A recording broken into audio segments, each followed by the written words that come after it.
Hello नमस्कार मेरे से सुनिए मैं प्रशांत सिंह आपके अपने YouTube channel only for GS पर आप सभी का स्वागत करता हूं।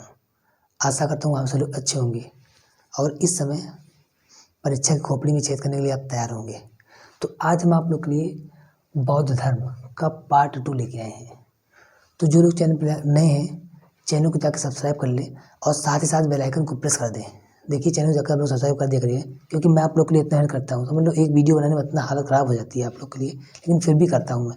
तो आप लोग चैनल पर नए हैं जाके चैनल को सब्सक्राइब कर लें और साथ ही साथ जो बेल आइकन जो घंटी बनी है ऊपर उसको ज़रूर दबा दें ताकि हम भी जब भी कोई वीडियो अपलोड करें तो आपको उसको जाकर तुरंत नोटिफिकेशन मिल जाए, आपको कोई वीडियो मिस ना हो। क्योंकि आपका एक लक्ष्य है कि परीक्षा की खोपड़ी में छेद करना है बस। तो इस तरीके से आपको मोटिवेट अपने आप को करना है और हमेशा तैयार रहना है। ये टॉपिक जो है हर एग्जाम में पूछे जाते हैं। महात्मा बुद्ध के टॉपिक जो है हर एग्जाम यानी छोटी परीक्षाओं लेके बड़ी परीक्षाओं तक इसके क्वेश्चन पूछे जाते हैं और पूछे जाएंगे, इसलिए आपको तैयार रहना है हमेशा। तो जो भी परीक्षाएं अब आगे आने वाली हैं, कोई परीक्षा हो, सबके लिए इम्पॉर्टेंट ये टॉपिक है, तो आपको अच्छे तरीके से पढ़ना है। तो इस तरीके से आपको हर टॉपिक को कंफर्म करना है और अपने कॉन्सेप्ट को क्लियर करना है। सिंह बनो सिंहासन की चिंता मत करो, सिंह बनो सिंहासन की चिंता मत करो, तुम जहाँ बैठोगे वहीं सिंहासन हो जाएगा। तो आप सिंह बनिए, सिंहासन की चिंता मत करिए। आप जहाँ भी बैठेंगे वहीं पे आपके लिए सिंहासन खुद ही बखुद बन जाएगा। तो चलिए स्टार्ट करते हैं। तो हम लोग बुद्ध के पार्ट 1 में कुछ बातें डिस्कस कर चुके थे, यानी कि महात्मा बुद्ध को ज्ञान की प्राप्ति हो चुकी थी। मतलब उन्होंने किस नदी के किनारे ज्ञान प्राप्त किया था, किस वृक्ष के नीचे ज्ञान प्राप्त किया था, हमने आपको पार्ट 1 में सब कुछ आके बता दिया है। तो आज हम उसके आगे कंटिन्यू करेंगे क्योंकि हमने कहा था उसमें कि पिक्चर अभी बाकी है मेरे दोस्त। हमने से कहा था इसका मतलब पिक्चर अब शुरू हो गई है दूसरे पार्ट की, यानी कि जो पिक्चर होती है 2 पार्ट की, उसमें एक पार्ट खत्म हो चुका है और दूसरे पार्ट का फिल्म अब शुरू हो चुका है। तो उसको आप लोग ध्यान से देखिए। तो जो नहीं देखे जाकर उसको देखिए ध्यान से, और अगर वीडियो पसंद आएगी तो लाइक जरूर करिएगा और अपने दोस्तों को शेयर करना मत भूलिएगा, क्योंकि आप अगर किसी का भला करेंगे तो आपका खुद भला होगा। ये आप लोग जान लीजिए ध्यान से। देखिए ध्यान से, हमने बताया था कि बुद्ध को ज्ञान प्राप्ति कहाँ हुआ था, निरंजना नदी या पुनपुन नदी किनारे हुआ था और किस वृक्ष के नीचे, पीपल के वृक्ष के नीचे प्राप्त हुआ था। उसको हम लोग क्या कहते हैं, बोधि वृक्ष कहते हैं। ठीक है, जब उनको ज्ञान प्राप्ति हो गया था तो एक शासक था, शशांक उसका नाम था, उन्होंने उस बौद्ध वृक्ष को कटवा दिया। इतना दुष्ट इंसान था क्या, उन्होंने बौद्ध वृक्ष को क्या कर दिया, कटवा दिया। तो इतनी बात हम लोग पहले वीडियो में डिस्कस कर चुके हैं। तो अब आगे देखेंगे। जब उनको ज्ञान प्राप्ति हुई तो उस दिन था क्या, बैसाख पूर्णिमा का दिन था। क्या था उस दिन, बैसाख पूर्णिमा का दिन था उस दिन का। तो एक घटना जो होती है उनका, इसका मतलब क्या होगा, जन्म उनका क्या हुआ, और जन्म और ज्ञान प्राप्ति और मृत्यु उनको क्या कहते हैं, बैसाख पूर्णिमा के दिन एक ही दिन हुआ था।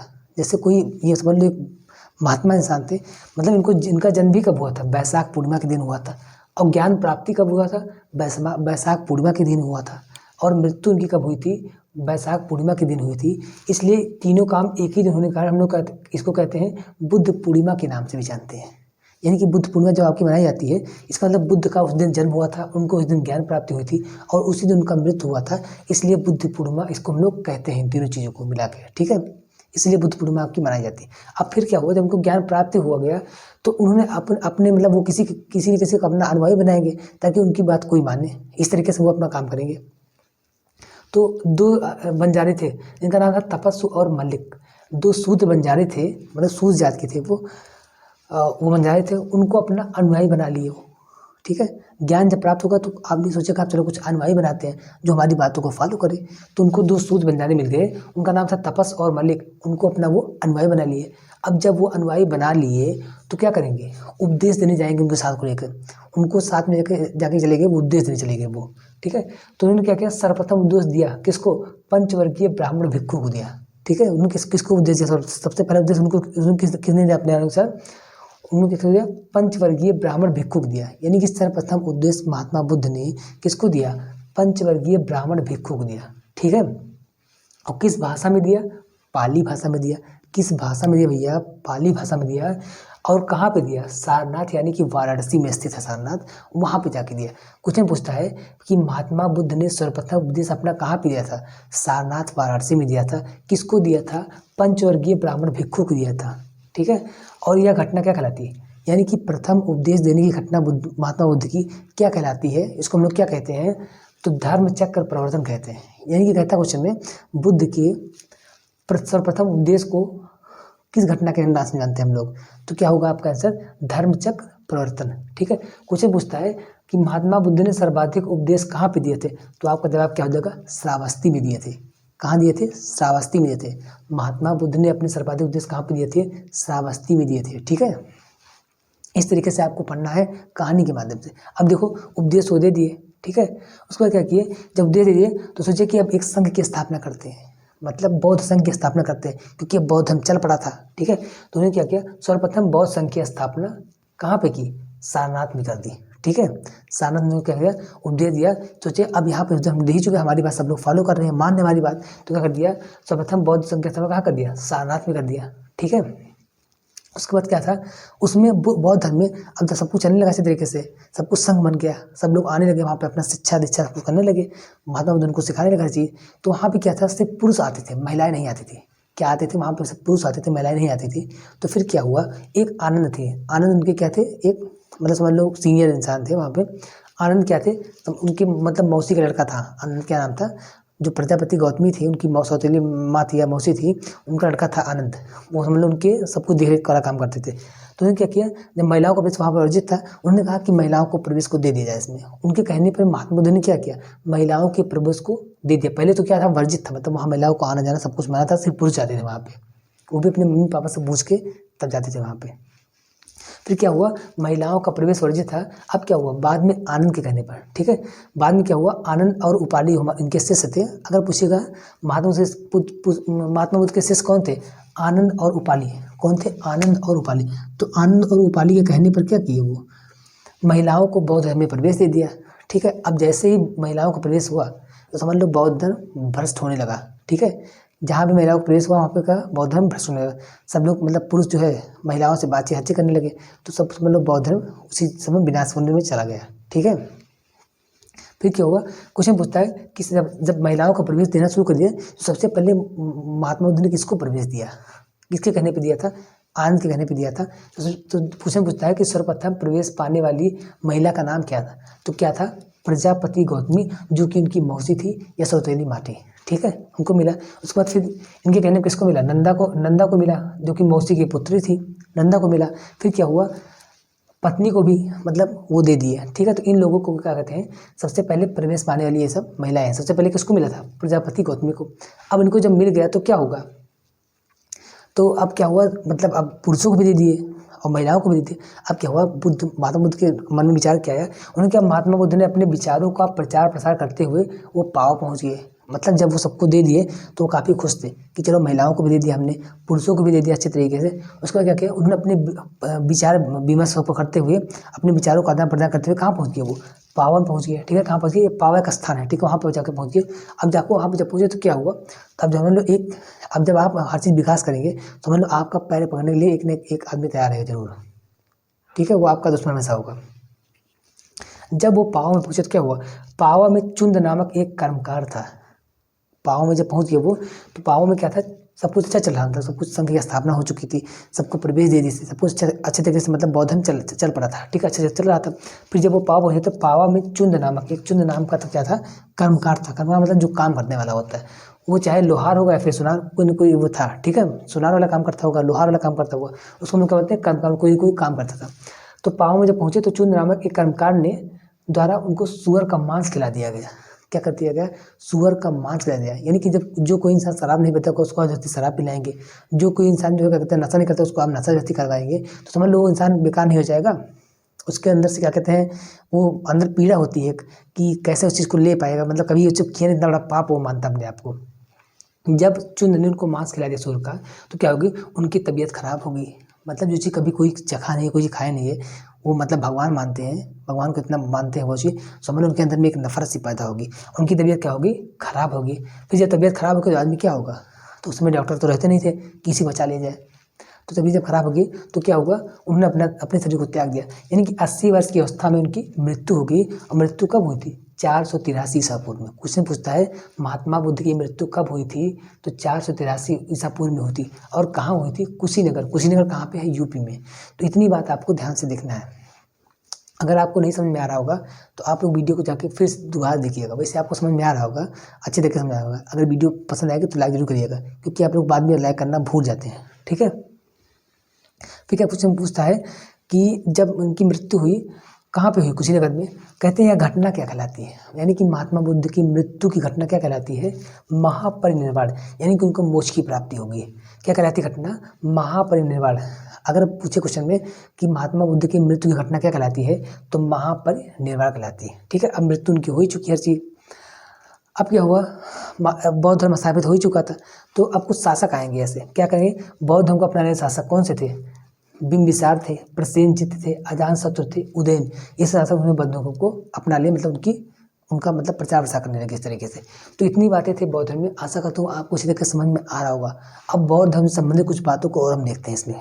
देखिए ध्यान से, मतलब महात्मा बुद्ध के जीवन से जुड़ी घटनाएं तथा उनके प्रतीक के बारे में जानते हैं कि क्या क्या चीज़ें मतलब उनके प्रतीक में थी जो उन घटना से। इससे यहाँ पर क्वेश्चन बनता है, कभी कभी क्वेश्चन पूछता है। तो इस तरीके से आप लोग अगर इसको देख लेंगे तो आपका क्वेश्चन कभी गलत नहीं होगा। ठीक है, पहला चीज़ क्या है? माता के गर्भ में आना। मतलब जब गौतम बुद्ध, ये महात्मा बुद्ध जो है, इनका नाम क्या था? बचपन का नाम क्या था? सिद्धार्थ था। वो क्या माता के गर्भ में आए तो उसका प्रतीक क्या था? हाथी। मतलब प्रतीक बनता था वहाँ पे, उसका प्रतीक क्या था? हाथी। जब उनका जन्म हुआ था तो प्रतीक क्या बना? कमल का फूल। ठीक है, तो प्रतीक क्या बना? कमल का फूल। फिर यौवन मतलब सांड। ठीक है, चौथा प्रतीक क्या था? गृह त्याग। तो आदमी गृह त्याग कैसे करता है? घोड़े से करता है। तो गृह त्याग का प्रतीक क्या था भैया? घोड़ा था वहाँ पे। ठीक है, फिर ज्ञान प्राप्ति कैसे हुई? ज्ञान प्राप्ति उनको कहाँ पे हुई थी? आपको पता है, पीपल के वृक्ष के नीचे। तो फिर इसका प्रतीक क्या था? पीपल का वृक्ष था। फिर निर्वाण यानी कि मोक्ष प्राप्ति कब हुई थी? पद चिन्ह, यानी कि जब इंसान को चला जाता है कोई, तो क्या होता है? जब इंसान मर जाता है तो उसकी जो क्या कहते हैं राख रहती है, उसको आदमी लेके आता है, रखता है घर में आके वो, तो वहाँ पे कोई निशान बन जाता है। तो एक पद चिन्ह बन गया। इसका मतलब क्या हुआ? वो उनको मोक्ष की प्राप्ति हो चुकी, मतलब वो स्वर्ग जा चुके थे। तो पद निवारण मतलब मोक्ष के प्रतीक क्या था? पद चिन्ह, मतलब वो चले गए अब, यही मतलब हो गया। उनका पद का चिन्ह बन गया। ठीक है, पद का चिन्ह बन गया। प्रथम उपदेश का प्रतीक क्या था? चक्र। मतलब चक्र चलाएंगे तो क्या करेंगे? उपदेश देंगे। जैसे विष्णु भगवान क्या करते? चक्र चला के क्या उपदेश देते थे। तो प्रथम उपदेश मतलब क्या? चक्र होता था। ठीक है, इसका प्रतीक। फिर महापरिनिर्वाण यानी कि मृत्यु कब हुई? स्तूप, यानी कि जब कोई इंसान मर जाता है, मतलब मृत्यु इसकी हो जाती है, तो क्या करते हैं? एक स्तूप बनवा देते हैं। मतलब कहते हैं कि यहाँ पे इनका ये फला फला डेट को इनकी डेथ हो गई थी, लिखवा देते हैं, एक स्तूप बनवा देते हैं। तो महापरिनिर्वाण की मृत्यु को हम लोग किस सिंबल से जानते हैं? स्तूप। ठीक है, तो इतनी बातें आपको ध्यान से देखना है। अब क्वेश्चन पूछता है कि बौद्ध संगीति से क्वेश्चन आता है। अब क्वेश्चन क्या आता है? बौद्ध संगीति, यानी कि कौन सी बौद्ध संगीति कब हुई थी? मतलब प्रथम बौद्ध संगीति कब हुई थी, किसके काल में हुई थी, उस समय अध्यक्ष कौन थे? ये सब क्वेश्चन कभी कभी पूछता है। तो आपको अच्छे तरीके से हम इसको डिस्कस कर लेते हैं, ताकि आपका कोई भी क्वेश्चन मिस ना हो, आपको बौद्ध धर्म पढ़ने की कहीं जरूरत ना पड़े। और इस वीडियो को देखने के बाद, यानी कि दोनों पार्ट देखने के बाद हमारी वीडियो, आपको बड़ी से बड़ी कोई परीक्षा हो, चाहे छोटी छोटी कोई परीक्षा हो, आप जाके प्रीवियस क्वेश्चन को सॉल्व कर लीजिएगा। उसके बाद जाके हमारे वीडियो को देखने के बाद जाके प्रीवियस क्वेश्चन सॉल्व करिएगा। आपका कोई भी क्वेश्चन कभी गलत नहीं होगा। और इसको देखने के बाद कोई छोटी परीक्षा चाहे कोई बड़ी परीक्षा हो, किसी का क्वेश्चन कोई भी गलत नहीं होगा। मतलब इस वीडियो देखने के बाद आप चाहे घटना चक्र से क्वेश्चन सॉल्व करें, चाहे इससे क्वेश्चन सॉल्व करें, आपका कभी कोई क्वेश्चन गलत नहीं होगा, इतनी हम गारंटी लेते हैं। तो आपको कहीं जाने की जरूरत नहीं, सिर्फ इस वीडियो को बार बार देखना है आपको, बस ध्यान से। छोटी परीक्षा यानी कि यूपीएससी लेवल तक के क्वेश्चन को इससे हम लोग इसको क्या कहते हैं, हैंडल कर सकते हैं इस टॉपिक से। ठीक है, तो हम पढ़ते हैं बौद्ध संगीतियाँ। ठीक है, इसमें हम लिखते हैं क्रम, मतलब किस क्रम का बौद्ध संगीति थी, वर्ष किस वर्ष में हुआ था, स्थान कहाँ पे हुआ था, अध्यक्ष कौन थे, और शासन किसके काल में हुई थी। ठीक है, तो इतने क्वेश्चन होता है कि प्रथम बौद्ध संगीति किस क्रम की थी, प्रथम बौद्ध संगीति कब किस वर्ष में हुई थी, किस स्थान पे हुई थी, और उस समय अध्यक्ष कौन थे, और किसके शासन काल में हुई थी, ऐसा क्वेश्चन पूछता है। तो हम आपको ट्रिक के माध्यम से बताएंगे ये सब बौद्ध संगीति कैसे हुई थी। चलिए बताते हैं। अगर पूछेगा प्रथम बौद्ध संगीति कब हुई थी, तो आप कहेंगे 483 ईसा पूर्व में। अगर पूछेगा प्रथम बौद्ध संगीति कब हुई थी, तो आप क्या बताएंगे? 483 ईसा पूर्व में हुई थी। ठीक है, अब हम ट्रिक बताते हैं। राजा महाराजा आजा, ट्रिक क्या है भाई? अगर पूछेगा प्रथम बौद्ध संगीति की ट्रिक क्या है, तो आपको क्या करना है? किसी को बताना नहीं आपको, सिर्फ आपको खुद याद करना है। सब लोग कन्फ्यूज हो जाते हैं। ट्रिक पहली क्या हमारी है? राजा महाराजा आजा। क्या ट्रिक हमें हमारी पहली, राजा महाराजा आजा, यानी कि प्रथम बहुसंगीति कब हुई थी, 483 में हुई थी। राजा मतलब किस स्थान पे हुई थी, राजगृह में हुई थी।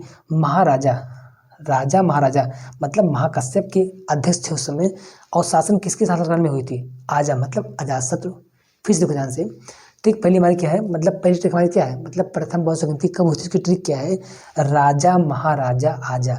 मतलब पूछेगा प्रथम बहुसंगीति कब हुई थी, 483 ईस्वी में। राजा मतलब राजगृह में हुई थी, ठीक है।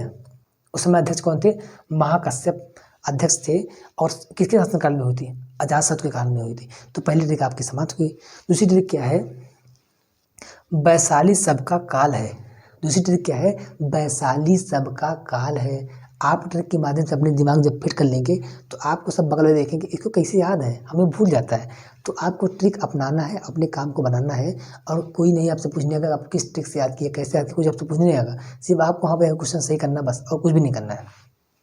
दूसरी ट्रिक हमारी क्या है, दूसरी बहुसंगीति कब हुई थी, 383 में हुई थी। मतलब क्या हो गया, 100 साल बाद में हुई थी, ठीक है। तो कब हुई, 383 ईसा पूर्व में हुई थी, ठीक है। अब इसका ट्रिक क्या है, वैशाली सबका काल है। दूसरी ट्रिक क्या है, वैशाली सबका काल है। तो वैशाली मतलब दूसरी मतलब द्वितीय बहुसंगीति कहाँ पे हुई थी, 383 में हुई। वैशाली यानी कि वैशाली में हुई थी, और अध्यक्ष उस समय कौन थे, सबका यानी कि सभाकामी अध्यक्ष थे, और किसी शासनकाल में हुई थी, कालाशोक। यानी कि वैशाली सबका काल है, वैशाली में हुई थी, अध्यक्ष कौन थे, सभाकामी थे, और काल मतलब कालाशोक के शासनकाल में हुई थी। तो दूसरी ट्रिक आपकी हो गई। तीसरी ट्रिक क्या है, मतलब पूछेगा तृतीय बहुसंगीति कब हुई थी, किसके शासनकाल में हुई थी, ठीक है, ये पूछेगा। तो क्या होगा, तीसरी ट्रिक हमारी क्या है, पटाओ मत आशिक। तीसरी ट्रिक क्या है, पटाओ मत आशिक। देखो यहाँ से अगर पूछेगा तृतीय बहुसंगीति कब हुई थी, तो 251 ईसा पूर्व में हुई थी। इसकी ट्रिक क्या है, पटाओ मतलब हुई कहाँ थी, पाटलिपुत्र में हुई थी। मत मतलब मोगली पुत्र त्रिश के शासन अध्यक्ष मतलब अध्यक्ष उस समय थे। पटाओ मत मतलब मोगली पुत्र क्या थे, अध्यक्ष थे उसके, और किसके शासनकाल में हुई थी, आशिक यानी कि अशोक के शासनकाल में हुई थी। तो पटाओ मत आशिक, पाटलिपुत्र, मोगली पुत्र अशोक, ठीक है। मतलब पाटलिपुत्र स्थान पे हुई थी, अध्यक्ष कौन थे, मोगली पुत्र थे, आशिक यानी कि अशोक उस समय क्या थे, अशोक के शासनकाल में हुई थी। तो पटाओ मत आशिक इसका हो जाएगा, आपका ट्रिक हो जाएगा। चतुर्थ बहुसंगीति कब हुई थी, तो प्रथम शताब्दी ईसा पूर्व में हुई थी, ठीक है। इसका ट्रिक क्या है, तो कुंडल आप कहाँ पहुँचेंगे, कुंडल आप किसको देंगे, अपने मित्र की शादी में देंगे। कुंडल आप किसको देंगे, अपने मित्र को देंगे, ताकि शादी में जाके पहन के जाके दूल्हा बन के यहाँ पे अपना शादी करेगा, ठीक है। तो कुंडल किसको देंगे, अपने मित्र को देंगे। अब मित्र कुंडल कहाँ पहनेगा, हाथ में क्या, नहीं भैया, कान में पहनेगा, ठीक है। मित्र कुंडल कहाँ पहनेगा, कान में पहनेगा, ठीक है। मित्र कुंडल कहाँ पहनेगा, कान में पहनेगा। यानी कि आपने क्या किया, कुंडल ले दिया किसको, अपने मित्र को शादी में जाने के लिए। तो मित्र कुंडल कहाँ पहनेगा, अपने कान में पहनेगा। तो क्या हो जाएगा इसकी ट्रिक, तो पूछेगा चतुर्थ बहुसंगीति कब हुई थी, तो प्रथम शताब्दी ईसा पूर्व में हुई थी। तो कुंडल आपने किसको दिया था, मित्र को दिया था, यानी कि कुंडल वन में हुआ था इसका आयोजन। कुंडल वन कहाँ पड़ता है, कश्मीर में पड़ता है। तो किसको दिया था आपने कुंडल वन, वसुमित्र, यानी कि अपने मित्र को दिया था। उसके बाद अध्यक्ष कौन थे, वसुमित्र थे। और कुंडल आदमी कहाँ पहुँचेगा, पहनेगा, कनिष्क यानी कि कान में पहनेगा, ठीक है। तो उसमें किस शासनकाल में हुई थी, कनिष्क, ठीक है। तो आपका है कुंडल आपने किसको दिया, मित्र को। मित्र कुंडल कहाँ पहनेगा, कान में पहनेगा। तो इसका ट्रिक क्या हो जाएगा कि मतलब चतुर्थ बहुसंगीति कहाँ पे हुई थी, प्रथम शताब्दी ईसा पूर्व में हुई थी। कहाँ पे हुई थी, स्थान कहाँ पे वो था, कुंडल वन कश्मीर में था। और अध्यक्ष उस समय कौन थे, वसुमित्र थे, ठीक है। और किसके शासनकाल में हुई थी, कनिष्क। तो इस तरीके से आपका पूरा ट्रिक हो जाएगा। आप वीडियो को बार बार देखिए और अपने कॉन्सेप्ट को क्लियर करिए, ठीक है। और अपने दोस्तों को वीडियो शेयर करिए, ठीक है। और इस वीडियो देखने के बाद आपका कोई क्वेश्चन कभी गलत नहीं होगा, हर क्वेश्चन को आप सॉल्व करेंगे। मतलब वीडियो देखने के बाद जाके आप कोई भी बुक से क्वेश्चन सॉल्व करेंगे, आपका कोई क्वेश्चन फंसेगा नहीं, ठीक है। तो इस वीडियो को आप बार देखिए, और अब हम नेक्स्ट वीडियो वहाँ से मिलते हैं। तो तब तक के लिए आपसे विदा लेते हैं। तो अगर आप लोग चैनल पर नए हैं, जाके चैनल को सब्सक्राइब, क्योंकि आपके लिए उतना मेहनत करते हैं, सब लोग बहुत मेहनत लगती है वीडियो बनाने में। एक वीडियो बनाने में कम से कम 4 घंटे लग जाते हैं। तो इतनी मेहनत का हमारा थोड़ा आप मोटिवेट करिए, आप लोग चैनल को जरूर सब्सक्राइब कर दिया करिए, और बेल आइकन को प्रेस कर दिया करिए अपने लिए, ताकि आपको आपका नुकसान ना हो, ठीक है। सब्सक्राइब हमारे लिए कर दिया करिए, और बेल आइकन अपने लिए प्रेस करिए, ताकि आपका कोई वीडियो मिस ना हो, हम ये चाहते हैं बस। और अपने दोस्तों को शेयर करना मत भूलिए। वीडियो अगर पसंद आएगी तो लाइक जरूर करिएगा, यानी कि आप लोग लाइक करेंगे तो हमारा एक मोटिवेशन बढ़ेगा। तो चलिए वीडियो को समाप्त करते हैं। Thank you. जय हिंद, जय भारत। अपनी तैयारी को बनाते रहिए क्योंकि परीक्षाएं जल्द आने वाली हैं। ठीक है।